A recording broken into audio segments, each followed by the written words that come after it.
Hi, Busy Bugs. I'm so glad to see you today. I have another story for us to read, and you guessed it, it's all about the ocean. So, I'm really excited about this one because this is by one of my very favorite authors. You know I have a lot of favorite authors, but this one is one that we haven't read a story from yet this year. So, I'm really excited to get to share this story with you today. The title is Swimmy. Can you say Swimmy? That's the name of the character in this story. And the author is Leo Lionni. Leo Lionni is actually the author and the illustrator. One of the reasons why I love him so much is he does his own illustrations, which are actually, I don't know if you can look closely, they're stamps. So all of these little pictures here, those are stamps, and then he uses paint. I want to say that some of it is watercolor and some of it is a different kind of paint, but you can see that these are just so unique. Very, very special pictures. So I'm going to show you the illustrations throughout the story, but I hope you love this book as much as I do. You ready to get started? Okay. Swimmy by Leo Lionni. And look here, that's even some paint too with stamping.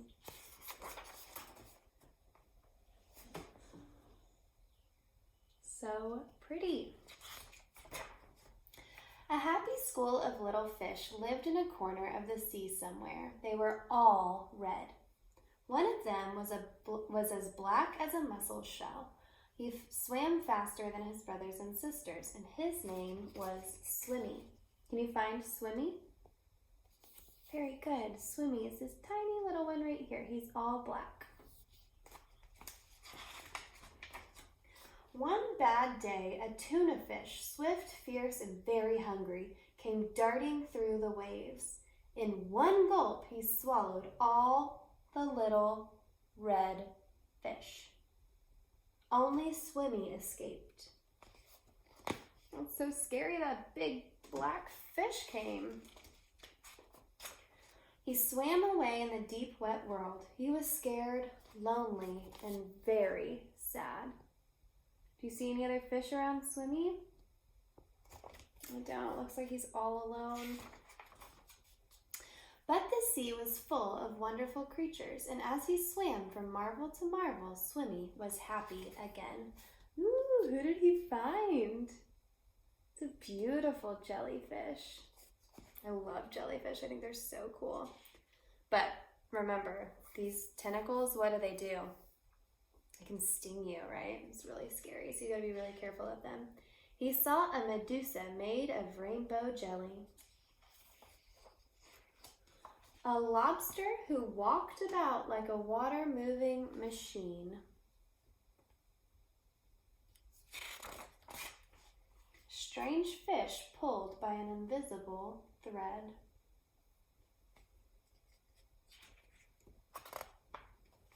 A forest of seaweed growing from sugar candy rocks. Do you see how he used stamps to make all of these? How they're the same shape, but he uses different colors. So I think he's probably using these stamps and he's putting them in different colors and then he's stamping them onto his paper, which we've done a lot of stamping, right? Maybe you could do some stamping at home too. An eel whose tail was almost too far away to remember. Look how long that is. Wow. And sea anemones who looked like pink palm trees swaying in the wind. You know what a sea anemone is? They're like those little plants. They look like plants at the bottom of the ocean, and those are alive too, and they move in the waves, but they live.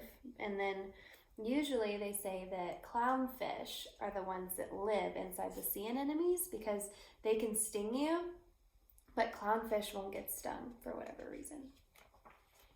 Then, hidden in the dark shade of rocks and weeds, he saw a school of little fish, just like his own.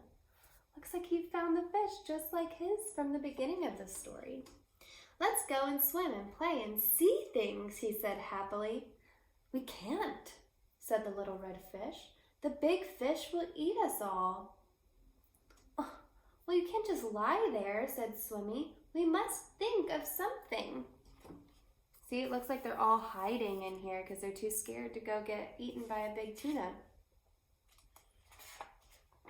Swimmy thought and thought and thought. Then suddenly he said, "I have it! We are going to swim all together like the biggest fish in the sea." I wonder how that's gonna work.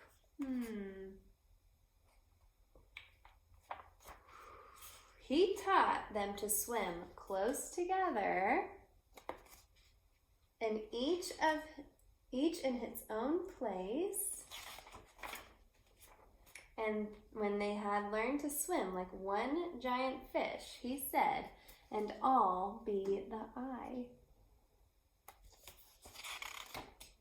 Do you think it's gonna work? Look at them. That looks like one big giant fish. And so they swam in the cool morning water and in the midday sun and chased the big fish away. I love that. This story talks all about very cool sea creatures that we might find in the ocean, but it also teaches us a really awesome lesson, right? Can't be scared to go out and do something just because you don't know what's going to happen. You got to work together and come up with a great plan to keep everybody safe. I love that. Well, Busy Bugs, thank you for reading with me this morning, and enjoy the rest of your day. We'll see you soon.